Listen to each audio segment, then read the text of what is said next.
Hi guys, I'm going to talk about how I made my first bestseller on Amazon. I will break down the process of how I chose the niche that I was in, the market, and what are the things that I've learned so far. So stick around if you want to find out how I did it. I'm not trying to say that this is the approach that will work for everyone.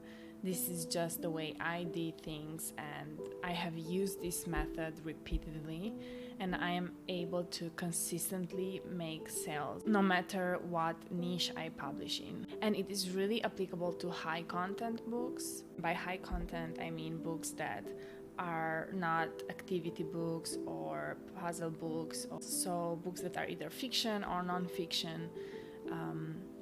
And have a lot of content, like don't have any blank pages. Okay, so where do you first start when you first want to write a book? Obviously, you need to decide what it is that you want to write about. So the very first step that I had to accomplish when I started out was choosing the niche. How I chose the niche was among the most important steps in this entire process, because that determines your audience, search volume, and how competitive the market is. I'm going to share with you the process that has never failed me since I've tried it.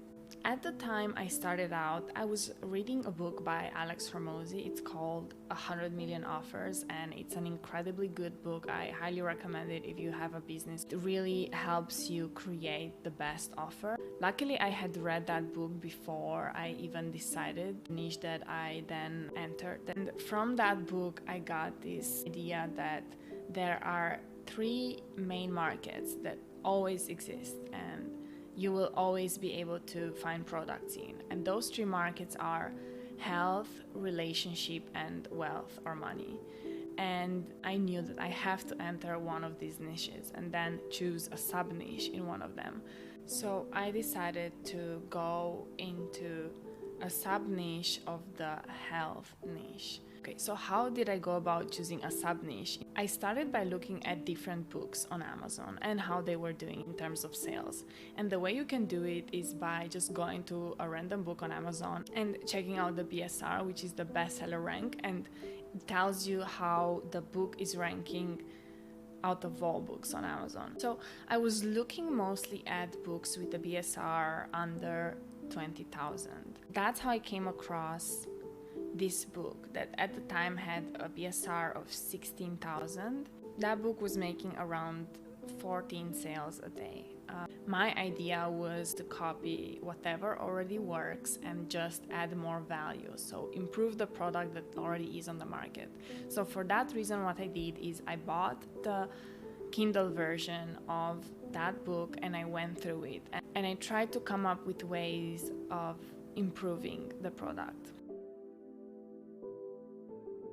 So, high search volume. The first one was to choose a niche that had a high search volume and low competition or moderate competition. I would say that when I entered that niche, I could tell that people were trying to produce more books of that sort. That means that there were a high volume of people searching for those kind of books on Amazon. And the way you can do that is by using Publisher Rocket, which is a software tool that you can download on your computer, and you can look at the keywords and see the volume of people that search for that book.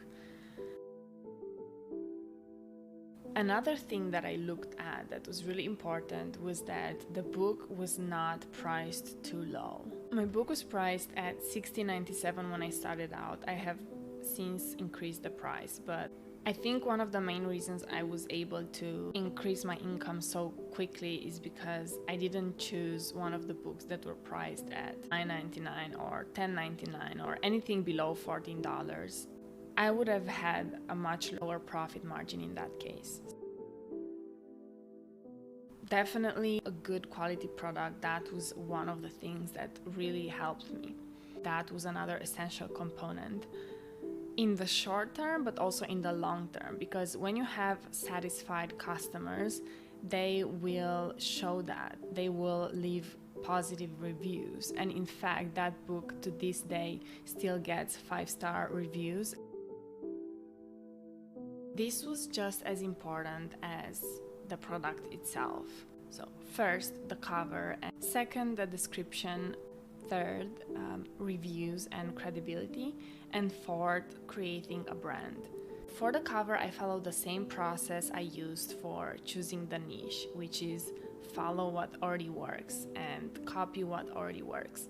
Again, I looked at my competitor who was already selling really well, and I tried to understand what were the elements on the cover that were selling and how can I replicate it in a way that is not just copying the original, but giving it my own touch. And obviously, depending on what niche you are in, you can decide how to design your cover. I have been doing my covers on my own using Canva, and I can say that it's definitely not necessary to hire a designer. So as soon as somebody clicks on your book or they click on your ad and go to your book, the next thing they do is they probably look at the description. I think I definitely also looked at the description of my competitor in the beginning, but I knew that I had to use more copywriting. So I read a lot about copywriting on this copywriting course. I will put the link here or in the description. So I knew that I had to convince readers to buy my product. So the way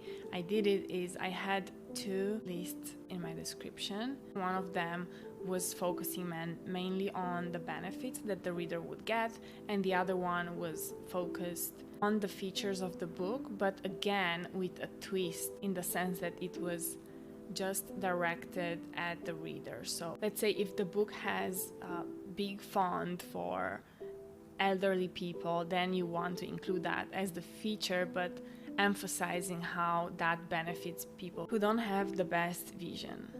That was just an example. It doesn't matter if my book has 200 pages. It doesn't matter if my book has X, Y, and Z content in it if I don't connect it to the reader. Some people might not even realize that they need a certain type of content if they don't understand how it relates to them. So I think that was really important. The third point was credibility and getting reviews.